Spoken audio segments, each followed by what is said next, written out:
네, 자, 타이틀만 봤을 때 또 흥미롭습니다. 하반기에는 따상보다 더 큰 것이 온다. 어떤 것이 오는지 들어볼까요? SK증권 미래산업 미드 스몰캡 전문으로 커버하고 있는 나승두 애널리스트가 자리했습니다. 어서 오십시오. 네, 안녕하십니까. 네. 자, 5월 국내 증시 흐름이 지금 나름 좋습니다. 돌아온 외국인, 외국인들의 쇼핑, 이렇게들 얘기하는데 중소형주 5월 중간 점검을 좀 한다면 어땠을까요? 평가가? 네, 일단 4월 중순까지는 지수들이 좀 강한 흐름을 보이다가 4월 말부터 좀 조정을 받는 그런 모습들을 보였었고요. 5월 중순까지도 좀 조정을 이어가고 있었던 상황에서 5월 중순 이후부터, 그러니까 지난주부터는 좀 반등하는 그런 모습들을 좀 보여주고 있습니다. 가장 큰 거는 이제 FOMC에서 이제 더 이상 금리 인상을 추가적으로 하지 않겠다라는 그런 기대감이 좀 반영이 됐다고 보고 있고요.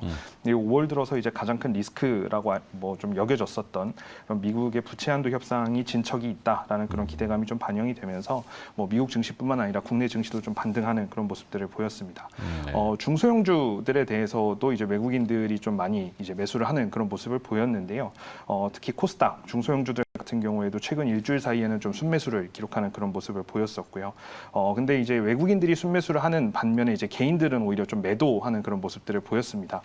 연초 이후에는 중소형주들을 이제 개인들이 많이 순매수하면서 좀 이끌었던 그런 분위기였다면 지금은 이제 외국인은 오히려 매수를 하는데 개인들은 이제 매도를 하는 그런 상황이다라고 말씀을 드릴 수 있을 것 같고요.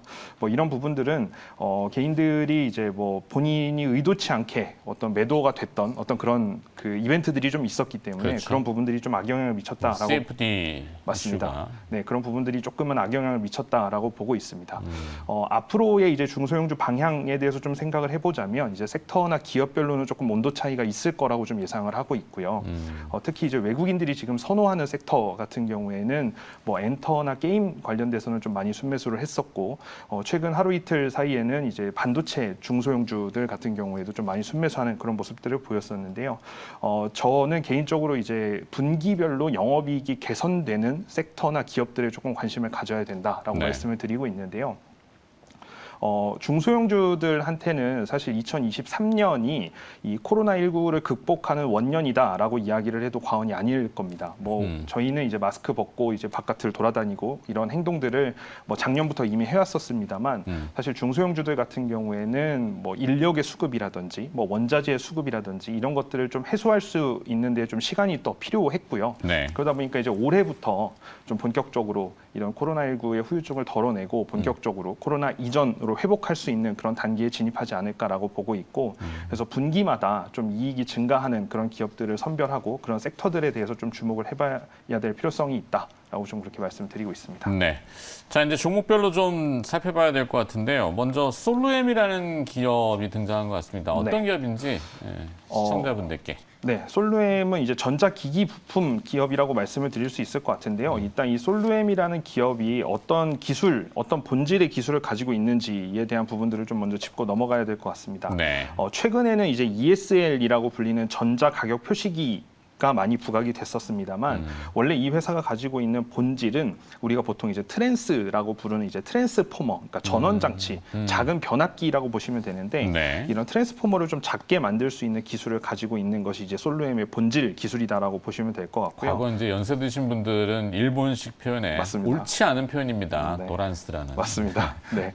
그런 표현을 많이 하는 이제 그 부품인데 이제 이런 부품들이 이제 전자제품에 들어가게 되면 정말 사이즈가 작아져야 되는데 그렇죠. 요즘에는 이제 전자기기들이 발달하면서 전력을 더 많이 요구하는 전자기기들이 많이 늘어나고 있지만 상대적으로 사이즈는 좀 작아지는 그런 형태를 띠다 보니까 이 트랜스포머의 고성능 트랜스포머를 사이즈를 얼마나 작게 이제 구축을 해서 이제 탑재를 하느냐 이게 굉장히 중요한 관건인데 이 부분을 솔루엠이 가장 잘 하고 있는 기업이다라고 좀 말씀드릴 수 있을 것 같습니다. 네. 파워 모듈, 조명 모듈 이런 쪽도 연관성이 있는 것 같은데 솔루엠에 주목하는 투자 포인트는 뭡니까? 크게 한 두 가지 정도를 말씀을 드리고 있는데요. 이제 표면적으로 지금 실적으로 드러나고 있는 것과 그렇지 않은 것 이렇게 두 가지를 좀 말씀을 드리고 있는데요. 일단 1분기부터 영업이익을 계속 이끌고 있는 영업이익 성장을 이끌고 있는 부분은 아까 잠깐 말씀드렸던 ESL이라는 전자가격 표시기 부분입니다.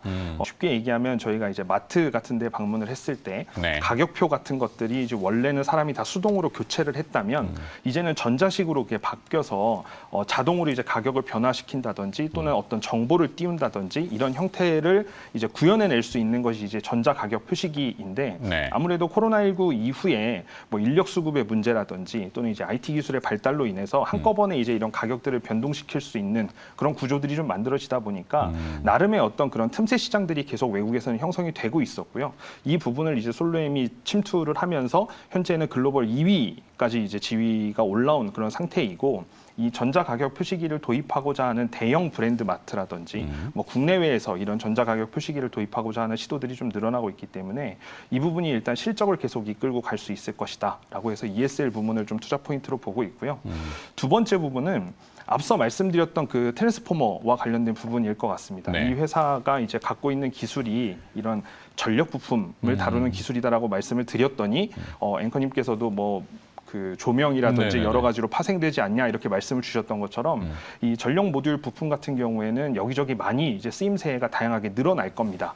가장 대표적인 게 이제 전기차를 충전한다든지 그러네. 또는 EV 충전기 파워 모듈. 네, 맞습니다. 또는 이제 ESS를 사용하는 데 있어서 어떤 전력이나 전압을 이제 변경해야 되는 그런 그 상황에서 네. 이런 전력 모듈 부품들이 좀 수요가 늘어날 수 있을 것 같은데 이런 부분들을 실제로 이제 새로운 성장 산업으로 준비를 하고 있는 그런 상황이어서 이런 성장 동력, 새로운 성장 동력에도 좀 관심을 가져야 된다라고 말씀드릴 수 있겠습니다. 네, 솔로엠.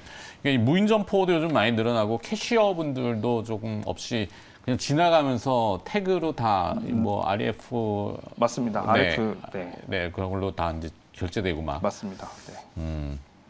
그래서 솔로엠의 전자 가격 표시기와 그다음에 이제 전기차 충전하는 전압의 네. 변화. 맞습니다. 네, 이런 부분이 솔로엠의 주목 포인트군요. 네. 자, 두 번째 기업으로 좀 넘어가 보죠. 이번에는 Y2 솔루션인가라는 기업인가요? 네. 여기 좀 생소한데. 네, Y2 솔루션이라는 기업은 이제 예전에 유양 DNU라는 이름으로 상장이 되어 있다가 이제 사명을 Y2 솔루션으로 변경을 했습니다. 아, 사명 바꿨구나. 네, 근데 이 Y2 솔루션이라는 기업도 이제 솔로엠과 약간 비슷한 맥락에서 말씀을 드릴 수 있을 것 같은데요. 이 Y2 솔루션의 주력 제품도 이제 SMPS라고 불리는 전원 공급 장치입니다. 그래서 실제로 이 솔루엠과 Y2 솔루션이라는 두 기업이 국내에서 이제 TV를 만드는 대형 가전 회사에 이 전원 공급 장치를 각각 납품하는 주요 벤더들이라고 보시면 될 것 같은데요. 네. 이 Y2 솔루션 같은 경우에도 이런 TV나 이런 곳에 들어가는 이 SMPS를 가지고 안정적으로 실적을 좀 거두고 있는 그런 상황인데 마찬가지로 이 회사가 주력으로 갖고 있는 기술이라는 것 자체가 이 전원을 다루는 전력을 다루는 이런 부품 모듈이기 때문에 이런 부분들도 마찬가지로 전기차 충전이라든지 ESS라든지 이런 쪽으로 좀 시장 영역을 넓히기 위해서 많은 준비를 하고 있고 오히려 이런 새로운 성장 산업 부문에는 조금 더 적극적으로 나서고 있는 기업이다라고 좀 말씀을 드릴 수 있겠습니다. 네. 자, 이 뭐 준비한 도표들이 많던데.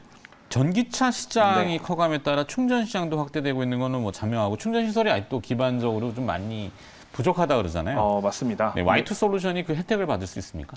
네, 뭐 저희 이제 SK증권 리서치 센터에서 가장 관심 있게 보는 게 이런 에너지 패러다임 변화로 인해서 발생하는 부분들을 좀 관심 있게 보고 있는데 이제 특히 이제 전기차가 늘어나면서 전기차 충전 인프라가 늘어나는 그 과정에서는 주변 이제 전력 인프라라든지 뭐 다양한 것들을 좀 거론을 해야 될 겁니다. 근데 이제 Y2 솔루션을 특별하게 제가 좀 관심 있게 보는 이유는 이제 미국이 IRA라는 장벽을 가지고 국내에서, 그러니까 자국에서 다 모든 것들을 생산하고 이제 제조업의 부흥을 다시 한번 일으켜 보고자 그렇게 시도를 좀 하고 있는데 그런 과정에서는 당연히 뭐 중국에서 만든 부품이라든지 그런 것들은 미국에서 더 이상 사용하지 못하는 그런 상황이 도래를 하겠죠. 이미 네. 그렇게 좀 상황이 발발을 하고 있는 상황이고요.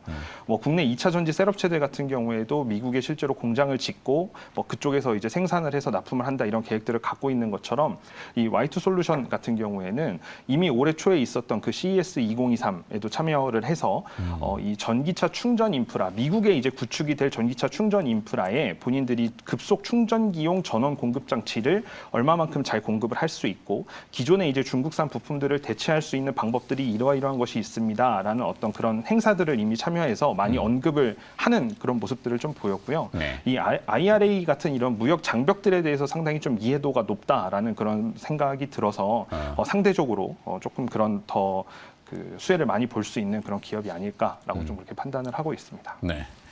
머지않은 미래에는 아마 그런 모양도 나오겠죠. 이렇게 뭐 예전에는 가솔린이 떨어지면은 주유소 가서 이게 통에다가 네. 유류를 담아가지고 보충해서 그쵸. 임시 운행하잖아요. 이제 네. 전기차가 방전되면은 ESS를 들고 어디 가서 충전하고 또 이렇게 충전하고 뭐 이렇게 아마 들고 다니는 데는 이제 비용 문제가 있을 수 있기 때문에 아마 우리나라에서 보험회사에서 출동하는 것처럼 급속 충전을 해주는 ESS를 싣고 다니는 차가 슈퍼차저같이. 와서 네. 네, 아마 충전을 긴급하게 해주는 형태는 만들어질 수 있습니다. 그러겠네요. 네. 흥미로운 세상입니다. 자, 마지막으로 태광이라는 기업을 또 한번 볼 것 같은데요. 투자 포인트 한번 여기도 설명해 주시겠습니까? 태광도 마찬가지로 이제 에너지 패러다임 변화에 가장 큰 수혜를 볼 수 있는 기업이다라고 말씀을 드리고 있고요. 태광은 이제 관이음쇠류라고 부르는 이제 피팅 부품을 만드는 업체이고요. 사람이 안에서 걸어 다닐 수 있을 정도의 아주 큰 이음새부터 네. 뭐 작은 이음새까지 여러 가지를 만들고 있지만 이 중대형 사이즈 이음새를 조금 주목해서 보고 있습니다. 전 세계적으로 이제 탄소 배출을 줄이기 위해서 화석 연료 사용을 줄이고 있지만 상대적으로 탄소 배출 비중이 적은 석탄보다 이제 천연가스를 사용하는 비중이 점점 늘어나게 될 것이고 그 천연가스 사용 비중이 늘어날 걸 대비해서 이제 가스를 생산하는 플랜트에 대한 투자도 재개가 되고 있고요. 그리고 실제로 그런 천연가스들을 싣고 나르는 그런 캐리어의 수요가 증가하다 보니까 국내 조선업체들이 이제 LNG 캐리어에 대한 수주도 많이 받고 있다. 이런 내용들이 좀 나오고 있는데 네. 이런 부분들을 그 집중적으로 이제 납품하고 있는 곳이 이제 태광이라는 기업이다 보니까 아마 이런 에너지 패러다임 변화에서 가장 큰 수혜를 볼 수 있는 대표 기업이다라고 좀 그렇게 말씀드릴 수 있을 것 같습니다. 그러네요. 새로운 기업을 또 한번 주지시켜, 새로운 기업은 아니지만 알고 있던 기업인데 한 번 더 리마인드를 해주셨습니다. 자, 오늘 여러 가지 기업들 얘기 들어봤고요. 도움 말씀 주신 분은 SK증권 미래산업, 미들 스몰캡을 커버하고 있는 나승두 애널리스트였습니다. 고맙습니다. 네, 감사합니다.